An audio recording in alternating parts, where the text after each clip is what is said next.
ప్రభువు పేరట మీ అందరికీ శుభాభివందనములు. ఈరోజు మన అనుదిన వాక్య ధ్యానమైన ఎడారిలో సెలయేర్లలోని వాక్యము. వీటన్నింటినీ బట్టి యోచించుకొనిన ఎడల యెహోవా హస్తము వీటిని కలుగజేసనని తెలుసుకొనలేనివాడెవడు? యోబు గ్రంథము 12వ అధ్యాయము 9వ వచనము. చాలా సంవత్సరాల క్రితం ఆఫ్రికాలోని ఒక గనిలో ప్రపంచ చరిత్ర అంతటిలో కనీ విని ఎరుగని ప్రశస్తమైన వజ్రం ఒకటి దొరికింది. దాన్ని ఇంగ్లాండ్ దేశపు రాజుకి ఆయన కిరీటంలో పొదగడం కోసం బహుమతిగా ఇచ్చారు. ఆయన దాన్ని మెరుగు పెట్టించడానికి ఆమ్స్టర్డామ్ నగరానికి పంపాడు. ఒక నిపుణుడైన వజ్రకారుడికి దాన్ని అప్పగించారు. దాన్ని అతను ఏం చేశాడనుకున్నారు? ఆ అమూల్యమైన రాయిని తీసుకొని చిన్న గాడి చేశాడు. తన పనిముట్టును ఆ గాడిలో పెట్టి ఒక దెబ్బ కొట్టాడు. ఆ వజ్రం 2 ముక్కలయ్యింది.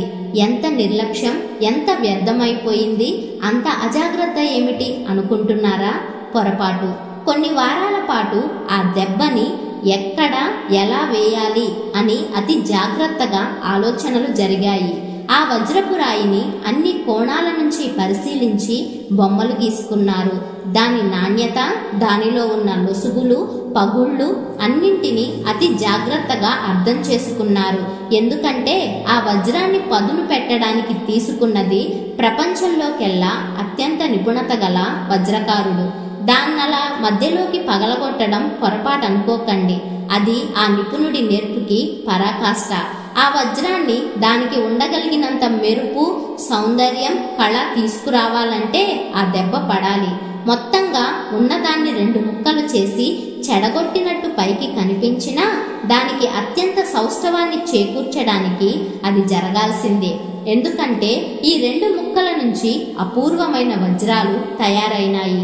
వాటిలో నిగూఢమై ఉన్న కోణాలు, మెరుపులు ఆ వజ్రకారుడి కన్ను కనిపెట్టింది. ఇలాగే దేవుడు నీ జీవితంపై ఒక్కోసారి పగలగొట్టే దెబ్బ పడనిస్తుంటాడు.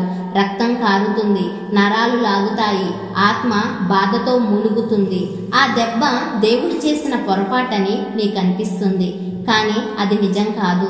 దేవుడికి నువ్వొక అమూల్యమైన రత్నానివి. ఆయన విశ్వమంతటిలోనూ అతి నిపుణుడైన రత్నాల పనివాడు. ఒక రోజున నిన్ను తీసుకెళ్లి ఓ రాజు పెట్టుకున్న కిరీటంలో పొదుగుతారు. అయితే ఇప్పుడు మాత్రం నువ్వు దేవుడి చేతిలో ఉన్నావు. నీతో ఏం చెయ్యాలో ఆయనకు తెలుసు. దేవుడి ప్రేమ చొప్పున తప్పించి వేరే విధంగా ఒక్క దెబ్బ కూడా నీ మీద పడదు. నీవు ఊహించని, ఆలోచించని ఆత్మీయ ఆశీర్వాదాలు ఆ దెబ్బ మూలాన నీకు సమకూడుతాయి. జార్జ్ మెక్డొనాల్డ్ రాసిన పుస్తకంలో ఈ సంభాషణ ఉంది. దేవుడు నన్నెందుకు చేశాడో అర్థం కావడం లేదు, మిస్సెస్ ఫేబర్ అంది కసిగా. నన్ను చేయడం వల్ల ప్రయోజనం ఏమిటో నాకు అర్థం కాదు. ఇప్పుడప్పుడే కాదేమో అంది డోరతి. అయితే నిన్నింకా దేవుడు వదిలేయలేదుగా, ఇంకా నిన్ను తయారు చేస్తూనే ఉన్నాడు.